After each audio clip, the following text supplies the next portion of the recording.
முடிவன் ராமசாமி, எப்படி துரோகியும் விசுவாசியும் ஒரே கோட்ல நிக்க முடியும் அப்படின்னு கேட்கிறார் இபிஎஸ். அனைவருக்கும் வணக்கம். அதாவது பொங்கலூர் மணிகண்டனும் ராமசுப்ரமணியனும் ரெண்டு பேரும் பேசும்போது முன்னுக்கு பின் முரணா பேசுனதை நீங்களே கவனிச்சு நீங்களே அவங்களுக்கு பதில் சொல்லிட்டீங்க. அதனால அந்த இடத்துக்கு நான் வரணுங்கிறது அவசியம் இல்லைன்னு நினைக்கிறேன். நீங்களே கேட்டுட்டீங்க. அவர் உள்ள இருக்கும் போதே அவரை செயல்பட விடல, அவரை அவருடைய பொறுப்புகளை உணர்ந்து அவரை செயல்பட வைக்க விடல அப்படின்லாம் கேட்டப்போ பொங்கலூர் மணிகண்டன் சொன்னாரு, அப்படின்னா அவருக்கு அதை சொல்லக்கூடிய திறமை இல்ல, ஒரு திறமையற்ற மனிதன் அப்படின்லாம் அவருக்கே உரித்தான பாணியில பேசினாரு. நானும் அதே கேள்வியை திருப்பி கேட்கலாம். ஐயா ஓபிஎஸ் அவர்களை வெளியேற்றினீர்களே, அப்போது நீங்க ஆட்சியில் இருக்கிற போது உங்களுக்கு திறமை இருந்திருந்தால், எடப்பாடிக்கு தில் இருந்திருந்தால், ஆட்சியில் இருக்கிற போது ஐயா ஓபிஎஸ் வெளியேற்றி இருக்கலாமே, அப்போது ஏன் வெளியேற்றவில்லை? நீங்கள் வாழ்வதற்காக யாரை வேண்டுமானாலும் அழிக்கிற கூட்டம் எடப்பாடி கூட்டம். அதுதான் என்னுடைய குற்றச்சாட்டு. நான் இப்போது யாரையும் குற்றம் சுமத்துவதற்காக பேசவில்லை. தயவு செய்து உணர்ந்து பேசுங்கள். என்ன பேசுகிறோம் என்பதை தெரிந்து பேசுங்கள். ஏதோ உங்கள் வாயில் வந்ததையெல்லாம் வார்த்தைகளாக பேசிவிடலாம் என்று எண்ணாதீர்கள். நான் ஒன்றை சொல்லிக் கொள்கிறேன். கட்சிக்கு எதிராக செயல்பட்டாரு. இந்த கட்சியை பலவீனப்படுத்துறதுக்கான எல்லா அசைவுகளையும் பாஜகவோட சேர்ந்துகிட்டு ஓபிஎஸ் தான் செய்தார் அப்படிங்கிறது தான் ராமசுப்ரமணியம் சாரா இருக்கட்டும் அல்லது பொங்கலூர் மணிகண்டனாக இருக்கட்டும், இருவருமே இரண்டு பேருடைய கருத்திலிருந்துடைய அதான் சாராம்சமா இருந்துச்சு. இவங்களுக்கு ஏற்கனவே பதில் சொல்லியாச்சுமா, திரும்ப சொல்ல வேண்டியிருக்கு. யாருமா மோடி கூட பக்கத்துல போய் டெல்லியில போய் மோடி பக்கத்துல உட்கார்ந்து இருந்தது யாருமா? நான் தான் மோடிக்கு அடுத்தாலும் சொன்னது யாருமா? திடீர்னு அந்த கூட்டணி முறிஞ்சதுக்கு என்னமா காரணம்?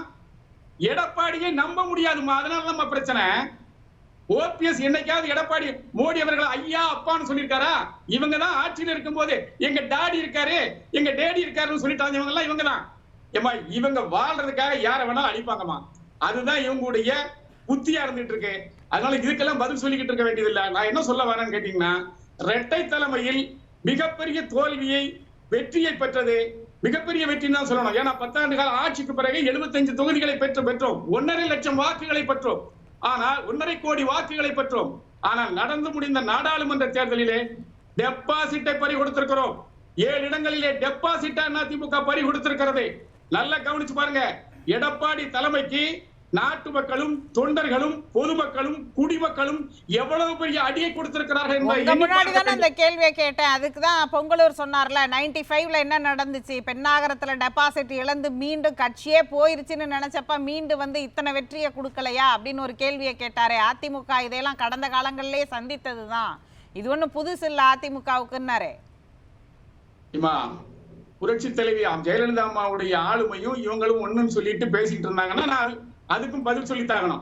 96ல பெற்ற தோல்வி, அந்த நீங்க பெண்ணகரம் இதெல்லாம் இடைத்தேர்தல் எப்படி நடக்குங்கிறது எல்லாருக்கும் தெரியும். 96ல பெற்ற தோல்வியை 98ல் சரி செய்து விட்டார். கட்சி வெற்றி பெறுவதற்காக ஜெயலலிதா அம்மையார் எந்த தியாகத்தையும் செய்வதற்கு தயாராக இருந்தார். நான் ஒண்ணே ஒண்ணு மட்டும் சொல்றேன், ஒரே ஒரு வியூகத்தை மட்டும் சொல்றேன். அவங்களுடைய வியூகத்தை மிக அற்புதமாக செய்தார். அதன் மூலமாக இன்றைக்கு காங்கிரசும் வாழ்ந்து கொண்டிருக்கிறது. 2001 தேர்தல்ல எல்லா திமுக மிகப்பெரிய கூட்டணியை ஜாதி கட்சிகளை கொண்டு மிகப்பெரிய கூட்டணி அமைத்து விட்டது. அங்கே எஞ்சி இருப்பது காங்கிரஸ் கட்சியும் தமிழ் மாநில காங்கிரஸ் கட்சியும் தான். பாமக போன்ற கட்சிகள் எஞ்சி இருக்கிறது. தமிழ் மாநில காங்கிரஸ் என்ற ஒரு கட்சி பிறந்ததே ஜெயலலிதா அம்மையாவை எதிர்த்து தான் பிறந்துச்சு. அந்த கட்சி பிறந்ததுக்கு காரணமே ஜெயலலிதா அம்மா எதிர்ப்பு தான். அப்படிப்பட்ட ஒரு கட்சியை தன்னுடைய கூட்டணிக்குள் கொண்டு வந்தார். மூப்பனார் இடத்துல பேசி கூட்டணிக்கு கொண்டு வந்தார். காங்கிரஸ் கட்சி பலம் இழந்து வீதியில கிடந்தது போல கிடந்தது. அப்போது அம்மா சொன்னார், இந்த அம்மா சொன்னாங்க, நாம் வெற்றி பெற வேண்டுமையானால் காங்கிரசையும் கூட சேர்க்க வேண்டும். உங்களுக்கு அவர்கள் எதிர்ப்பாக இருந்தாலும் பரவாயில்லை, அவர்களையும் கூட்டணிக்கு கொண்டு வாருங்கள், அவர்களோடும் பேச்சுவார்த்தை நடத்துங்கள், திமுகவுக்கு எதிரான வாக்குகள் பிரிந்து விடக்கூடாது என்று சொன்ன போதே மூப்பனார் அவர்களும் அம்மையார் ஜெயலலிதா அவர்களும் அன்றைய காங்கிரஸ் கட்சியினுடைய தலைவராக இருந்த ஈவி.கே. இளங்கோவனுடன் பேச்சுவார்த்தை நடத்தி கூட்டணிக்கு வந்தார்கள்.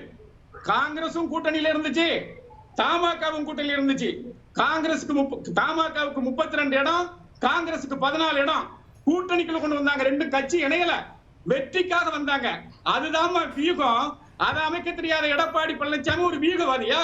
இவரை கூட்டணி அமைப்போங்கிறாரே. அதைத்தான் சொல்லிட்டு இருக்கேன். யார் வியூகவாதின்னு தெரியணும்ல. கூட்டணின்னா என்னமா இருந்தா நான் கேட்கிறேன்.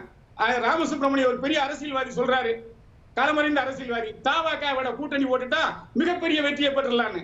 ஏங்க அந்த கட்சிக்கு என்ன வாக்கு வங்கி இருக்குன்னா களத்துல தெரியுமாங்க? நான் களப்பணி ஆற்றுறேன். நான் கேட்கிறேன், அந்த கட்சிக்கு என்ன வாக்கு வங்கி இருக்கிறது? கூட்டணின்னா என்ன? முதல்ல கூட்டணின்னா நம்ம கூட சேரும் போது அந்த கட்சி வளரணும், சேர்ந்த நம்ம உயரணும், அதுதான் கூட்டணி. அந்த கட்சிக்கு என்ன வாக்கு வங்கி இருக்கிறது? எந்த பகுதியில் முதல் தேர்தலை எதிர்கொள்ளும் போது இதே கேள்வியை எதிர்கொண்டிருப்போம் தானே? அன்னைக்கு இருந்திருந்தோம்னா என்ன வாக்கு வங்கி இருக்கு அப்படின்னு கேட்டிருப்போம் தானே அன்னைக்கு? யாரும் எந்த கட்சியை சொல்றீங்க? அதிமுக தொடங்கின காலகட்டத்தில் அந்த முதல் தேர்தலை சந்தித்த போது தொடங்குகிற போது அது எந்த கட்சிக்கா இருந்தாலும் பொருந்தும். திண்டுக்கல் இடைத்தேர்தலை சந்தித்தது, தன்னந்தனியாக சந்தித்தது. காங்கிரஸ் கட்சி, இந்திரா காந்தி தலைமையில் இருந்த காங்கிரஸ் கட்சி, காமராஜர் தலைமையில் இருந்த காங்கிரஸ் கட்சி, திமுக, இதையெல்லாம் சேர்த்து மீண்டும் சிவாஜி கணேசன், சோ, தமிழ்வாணன் இவர்கள் எல்லாம் ஒரு பக்கம் பிரச்சாரம். இப்படி அத்தனை பேரையும் 4 பக்கம் வேடர்கள் தாக்க நடுவில் இந்த புலிக்குட்டி மாதிரி அதிமுக ஜெயிச்சு வந்தது. இந்த அதிமுகவுக்கும் இமயத்துக்கும் இந்த குன்றுகளுக்குமா நீங்க ஒப்பிட்டு பேசுறீங்க? இவர்களுக்கு என்ன வாக்கு வங்கி இருக்கிறது? நான் கேட்கிறேன். முதல்ல களத்துல வாக்கு வங்கி ஓபிஎஸ் 10 தோல்விகளையும் மொத்தமா ஒற்றை தலைமை காரணம் அப்படின்னு சொல்றாரு. அந்த 10 தோல்விகளை இரட்டை தலைமை அவரும் இருந்ததும் உள்ளடக்கம் தானே? நிச்சயமாக ஒற்றை தலைமை தான் அத்தனைக்கும் தோல்விக்கு காரணம், அதுல மாற்றமே கிடையாது. இந்த ஒற்றை தலைமை நாங்க அதையெல்லாம் சாதிக்க போகிறோம், நாங்கெல்லாம் சாதிச்சு காட்டுறோம். நாங்க இருக்கும்போது, ஐயா அவர்கள் இருக்கும்போது சில தோல்விகள் இருந்ததை நாம் மறுக்கவில்லை. ஆனால் இவரை வெளியேற்றி விட்டால் மிகப்பெரிய வெற்றியை பெற்று விடலாம் என்று சொன்ன போது மிகப்பெரிய அதல பாதாளத்தில் கட்சியை கொண்டு சேர்த்திருக்கிறார்கள். அதுதான் முக்கியம். நீங்க நல்லா பார்க்கணும். தோல்வின்னு ஒரே மாதிரி பார்க்காதீங்க, தயவு செய்து தோல்வியா பார்க்காதீங்கம்மா. இன்னைக்கு அதல பாதாளத்துல கிடக்குமா கட்சி? இன்னைக்கு டெபாசிட் இழந்திருக்குமா? அன்றைக்கு தோல்வி வீழ்ந்த கட்சி எந்திரிச்சிரும், மடிந்த கட்சி எந்திக்குமா? இன்னைக்கு எடப்பாடி அந்த கட்சியை மடிய வைத்திருக்கிறார். அதை பத்தி உணராம நாங்கள் தனியா நின்னா ஜெயிச்சிருவோம். அதிமுக ஒன்றிணைந்தால் தான் மக்கள் மத்தியிலே நமக்கான வார்த்தைகளை தடித்து எல்லா தரப்புலையும் பேசிட்டு ஒன்றிணைந்தால் ஸ்டார் கண்டிஷன் சப்ளை மாதிரி அதை மட்டும் சொல்லிக்கிட்டா அது எப்படி நடக்கும்னு ஒரு கேள்வி இருக்குல்ல. ஐயா எங்க அண்ணன் தனியரசன் நல்லா சொன்னாரு, அருமையா சொன்னாரு. ஐயா அண்ணன் காளிமுத்தண்ணன் என்னெல்லாம் பேசினாரு, அரசியல் பிரிவு வரும்போது என்னெல்லாம் பேசினாங்க, ஜானகி அம்மா பத்தி என்னெல்லாம் பேசினாங்க, ஜெயலலிதா அம்மா பத்தி என்னெல்லாம் பேசினாங்க. கட்சி இணைந்தது, தொண்டர்கள் எல்லாத்தையும் மறந்துடுவாங்கம்மா. இவங்க தலைவர்கள் தானே பேசிட்டு இருக்காங்க. ஒருத்தர் எந்த தொண்டனாவது பேசுறானா? எந்த தொண்டனாவது ஏன் நான் ஒரு தொண்டன் வச்சுக்கங்க, என் தம்பி எடப்பாடி அணியில இருந்தா நான் அவனை ஏசுவனா, அவனை பேசுவனா? எங்களுக்குள்ள எந்த மாற்றம் அவன் செயல்பட்டு இருக்கான், அவ்வளவுதான். அதனால தொண்டர்கள் இணைகிறது ஒன்றும் பெரிய விஷயமே கிடையாது. அதிமுக தொண்டர்கள் எளிதாக இணைந்து விடுவார்கள். இன்னைக்கு நான் இன்னைக்கு ஃபீல்டுல பார்த்த ஒரு விஷயத்தை சொல்றேன். நான் இன்னைக்கு பல்வேறு இடங்கள்ல ஜெயலலிதாவுடைய பிறந்த நாளுக்கு போயிட்டு எல்லா நிகழ்ச்சிகளை முடிச்சுட்டு திருச்செந்தூருக்குள்ள வர்றேன். திருச்செந்தூருக்குள்ள வரும்போது அங்க எடப்பாடி அணியிலையும் விழா நடத்துறாங்க, டிடிவி அணியிலையும் விழா நடத்துறாங்க, நாங்களும் நடத்துறோம். கார்கள் நிறைய வருது, பெண்கள் கோவிலுக்கு போறாங்க, ஒரு 10-15 பெண்கள். அந்த அம்மா கேக்குறாங்க, கட்சி இணைஞ்சிட்டா, எல்லாம் ஒண்ணாயிட்டீங்களா, கார் நிறைய வருதே அப்படின்னு கேக்குறாங்க. என்ன ஒரு ஆர்வம் பாருங்க. அந்த சாமானிய மக்களுக்கு இந்த கட்சி இணையாதா, இந்த கட்சி ஆட்சிக்கு வராதா அப்படின்னு ஏங்குறான். ஆனா இவங்க தன்னுடைய சுயநலம் மட்டும், இந்த கட்சி நம்மகிட்ட இருந்தா போதும், அது எக்கேடு கெட்டு போனாலும் பரவாயில்ல, வெளியிருந்து பாக்குறவங்க எல்லாம் இந்த கட்சி வாழ்ந்தா என்ன போனா என்ன, நாங்க இந்த கட்சியை வளர்த்தவங்க, உணர்ச்சிகரமா நின்று வளர்த்தவங்க, எங்களுக்கு தெரியும் அழியிறது இப்படி அழியுதே, இப்படி போகுதே, இப்படி தோல்வியை தழுவுதே, இப்படி டெபாசிட் இழக்குதே கவலைப்படுறோம். டெபாசிட் இழந்தாலும் பரவாயில்ல, நாங்க கூட்டணி அமைச்சிருவோம். எந்த கூட்டணி அமைச்சிருவீங்க? நீங்க எந்த கூட்டணி அமைச்சிருவீங்க? ஒரு விஷயம் தெரிஞ்சுக்காங்கம்மா, எதிரியின் பலவீனத்தை நம்பி அரசியல் நடத்துகிறவன் உருப்படவே மாட்டான். திமுக கூட்டணி உடையாத விவாதத்துல போய் நீங்க இப்படியான ஒன்றாக பேசுறத எப்படி எடுத்துக்கிறதுன்னு எனக்கு தெரியல. அந்த வார்த்தையை நான் சொல்லல, சோ சொல்லியிருக்கிறாரு. 72ஆம் ஆண்டு திண்டுக்கல் தேர்தலுக்கு பிறகு அவருடைய புத்தகத்துல, அவருடைய இதுல துக்ளக்ல எழுதியிருக்கிறாரு, காமராஜருக்கு சொல்றதுக்காக எழுதியிருக்கிறாரு, எதிரியின் பலவீனத்தை நம்பி அரசியல் செய்யாதே, உன்னுடைய பலத்தை நம்பி அரசியல் செய். சோ எழுதிருக்காருமா துக்ளக்ல. நான் சொல்லலமா, இது அவர் சொன்னதைத்தான் சொல்றேன். எனக்கு முந்தைய ஒரு மூத்த அரசியல்வாதி சொன்னதைத்தான் சொல்றேன். அதனாலதான் சொல்றேன், எதிரியுடைய பலவீனத்தை நம்பாதீங்க, தன்னுடைய பலத்தை நம்புங்க. எதிரி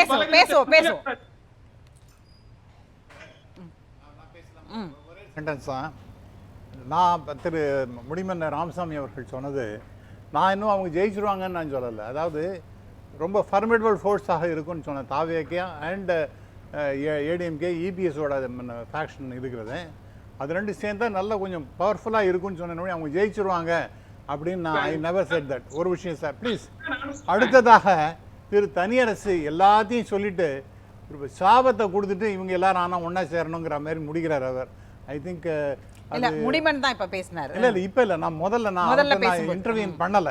ஓகே திரு ஓகே. தனியரசு அவர்கள் இது அது எதுன்னு சொல்லிட்டு எல்லா சாபத்தையும் கொடுத்துட்டு கடைசியில இவங்களெல்லாம் மறுபடியும் ஒன்றா அது எப்படி முடியும்? இம்பாசிபிள்.